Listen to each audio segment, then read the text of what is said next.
Right, the test matches are behind us, and now a completely different form of cricket on a completely different kind of surface. I expect belters in Ahmedabad for these 5 T20 games against a completely different kind of opponent.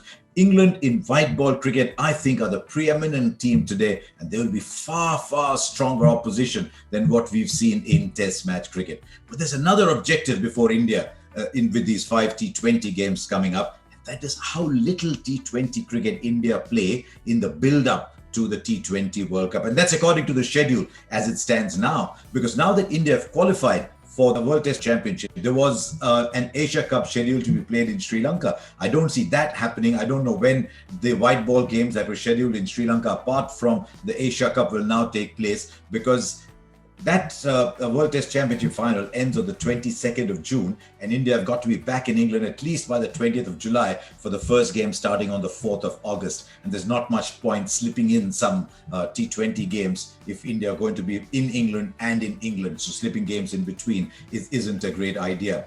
And by the time that series gets over on the 14th of September, you have less than a month for the T20 World Cup. And so the games that India play against South Africa, maybe against England, Australia as well, some games before the World Cup, will have to be with the team that will play that World Cup. So in a sense, IPL 2021 and these 5 games become selection tournaments. And why have I given this lengthy preamble? Because I expect a little bit of rotation within this India squad. About the squad itself, it's a big squad, but first of all, I'm delighted that IPL performances have been rewarded and specific players for specific roles, jobs have been picked. Surya Kumar Yadav, the way he played those last 2 IPLs. Delighted to see Ishan Kishan because he gives you options at the top of the order and the middle. In case you want to rest Rishabh Pant, then you've got a like-for-like player. And I'm very happy to see Rahul Tewatia. You know, he's the kind of player that slips in to a T20 side and who can do a bit of both as well. But let's come to the rotation.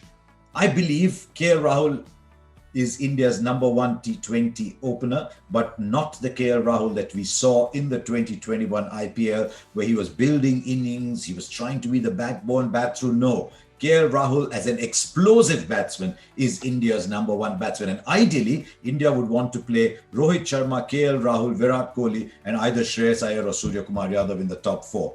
Now, straight away, one issue there. There is no left-hander in that side. And that's why I think India will play around with the 3 openers and want to play Shikhar Dhawan in there, because make no mistake, left-hander in the top 4 makes a huge difference.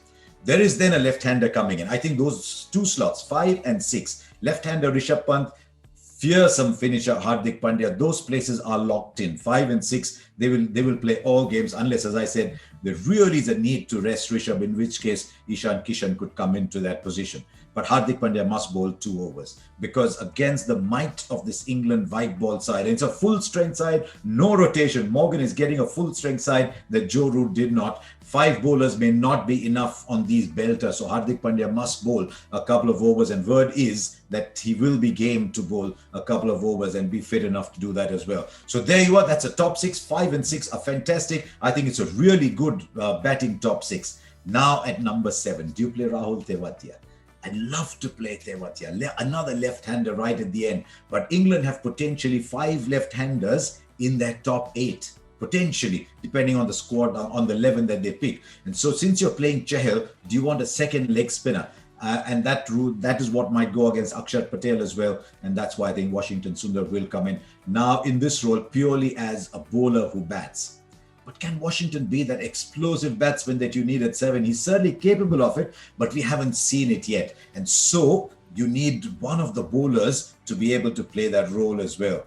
Very keen to see how Bhuvneshwar Kumar comes back. I know Deepak Chahar can play that role, but in recent times he hasn't. And so India might want to play Shardul Thakur in that role and alternate between Chahar and Bhuvneshwar Kumar, with Shardul Thakur probably bowling middle to the end and Washington Sundar bowling the early overs. I expect Natarajan and Yuzvendra Chahal to be lock-ins for those roles in that side, with Natarajan being the only left-handed seam bowling option as well. It's a good side. I still like that little bit of power at 7 and 8, but I think India will move their side around. But arrayed against them is an outstanding, free-flowing batting side. Just look at the openers. Jason Roy, Liam Livingstone is in the wings there. He's been very good on the T20 circuits around the world, but I expect Roy and Bairstow to open the batting.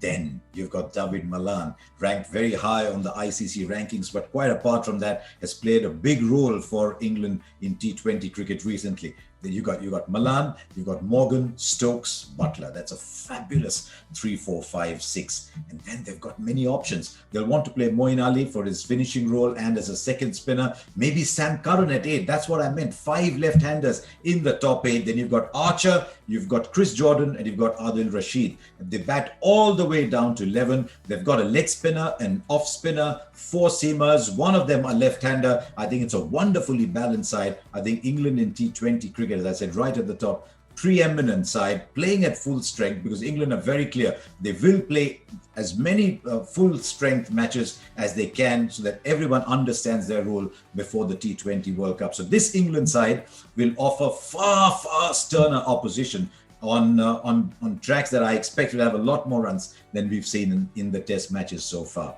I expect a fabulous contest in the T20 series. Maybe England marginally ahead, but India have match winners strewed in around there. So as I said, if India can get the balance right with 6 bowlers and good finishers, it'll be a fantastic contest.